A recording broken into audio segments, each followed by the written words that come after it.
Religion, like everything else, is divided in Cyprus.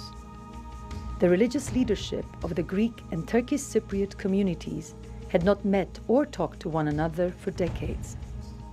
The Swedish facilitation brought the current two leaders together for the first time ever in 2011, known as the religious track of the Cyprus peace process, which is underway. This is an essential element of conflict resolution and peacebuilding in Cyprus.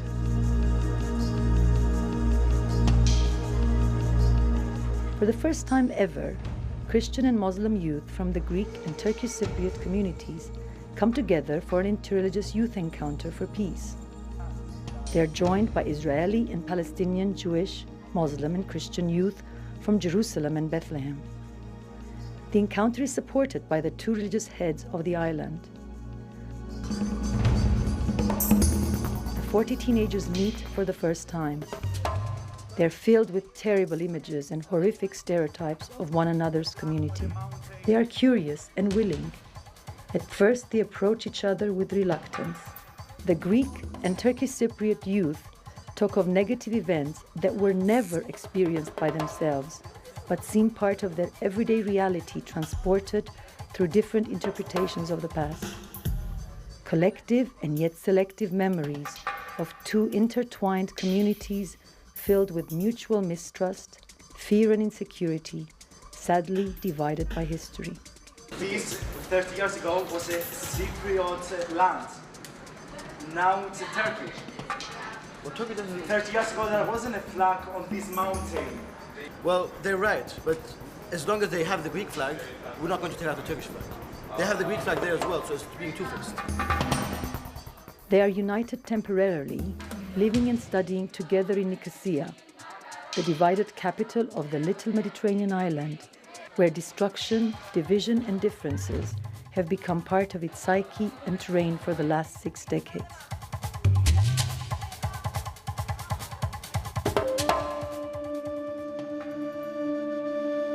The youth witness together the mutual destruction visible all over the island, which stands in the way of peace. Churches, monasteries and mosques have fallen victim to human folly. Places of worship to so many where once community was celebrated, and cemeteries where the dead were laid to rest are desecrated and left to perish. Precious cultural heritage of humankind stands silently against the wind of desertion and deliberate obstruction, while attempts to restore and protect them struggle on.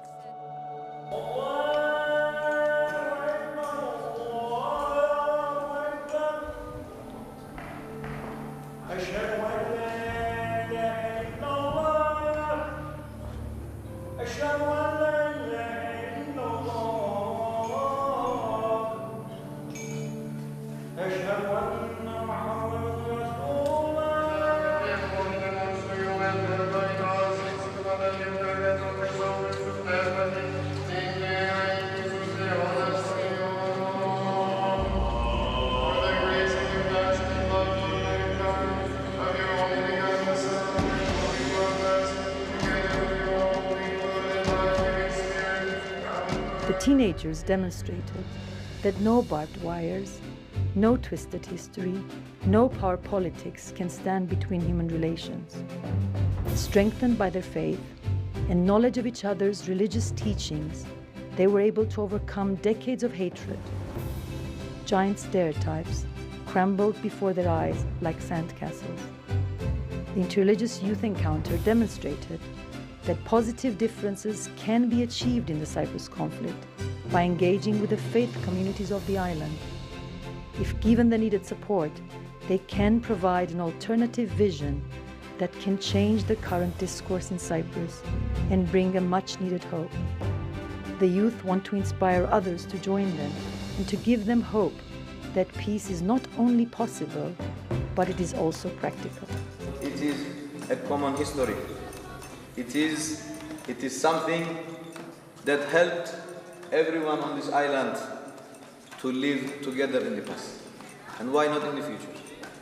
We are all children of the same God. God wants us, first of all, to love Him, to love God with all our heart, with all our mind, and then to love each other. And this is the will of God. And anybody who hates or who kills is going contrary to the will of God.